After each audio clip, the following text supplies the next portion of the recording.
All right, welcome back to the channel, ladies and gentlemen. Our country is currently being threatened by our external enemies, and we have infiltration from internal enemies. We have a lot of chaotic situations, and we need the Ministry of Defense to be on top of it, civil servants to be on top of it.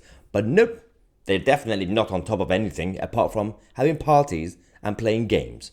This is an exclusive story from Guido. This is about the Ministry of Defense civil servants who, instead of working, they either work from home, or when they come to Whitehall, to Westminster, then they have these away days, and they go and have fun throughout the day, working day, by the way, and just get paid to do what? To have lunch, to play games, bingo, quizzes, and oh, by the way, they also do receive some presentation throughout the day. This is what we're dealing with right now. So, for example, on the left you can see the image of the actual venue. In the middle you can see they say break, see you at 3:30 p.m. Do not forget to submit your bingo card and anagram. And then you got delivery and strategy away day. So that's what it's called, the official thing. Delivery and strategy away day. But the event only included a 20-minute presentation. 20 minutes worth of presentations throughout the whole day. Do you know what they did afterwards? Just games and everything else. So, look at the list. Let's go through the timetable of this delivery and strategy day. From 8:45 a.m. till 4:30 p.m. and afterwards they go to the pub and drink again. You got arrival, they get tea and coffee, so breakfast gets sorted.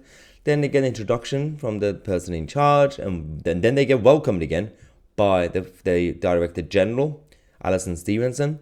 Then they have an award ceremony for some reason, Exceptional Achievement Award and Unsung Hero Awards.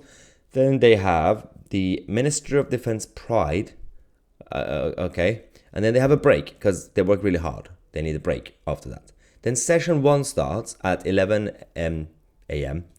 That's about fitting us together. That sounds very sexual, but okay. Then then because they work really hard again, they need lunch. And then afterwards, they need another session for awards, team awards, special service awards. And then there's a presentation for about 10 minutes from Joanne Childs. Then they do quizzes and games. And then because they work really hard, they need a break again. And then they they do another commendation ceremony, outstanding corporate contribution. Oh, wow. And then at 4 p.m., they close it. Alison Stephen closes the ceremony. What is going on?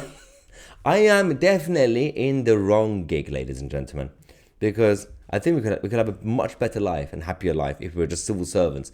This is just chaotic. I get that at times they need training, actual training, not this sort of nonsense, and they need, they don't need break because they just go home at 5 p.m. anyway. But this isn't. There's basically currently in an emergency. Forget about what's been happening over the last couple of days. Our streets being infiltrated. I don't expect the civil servants from the Ministry of Defense to be doing something really, but that's the job of the police, who are linked to the MOD, by the way. But what I expect, well, not fully, it's the Home Office, but they still linked. But what I actually want them to do, the reality of the system is, you literally have the external threat. We're still basically cooperating with Ukraine and NATO, and we are now in touch with the Israelis, and we still have the Iranian situation going on a daily basis, and someone needs to call Joe Biden and wake him up in the morning, and this is happening. But no, the Ministry of Defense, they need to have their award ceremony and congratulate themselves and have quizzes and have breaks every 2 hours, and this is the system that runs this country right now. It's not the government ministers, it's not the elected MPs, it's these people. They run the everyday operation of government in our country. Let me know if you like it or not. I'm Tousi, and we are the media.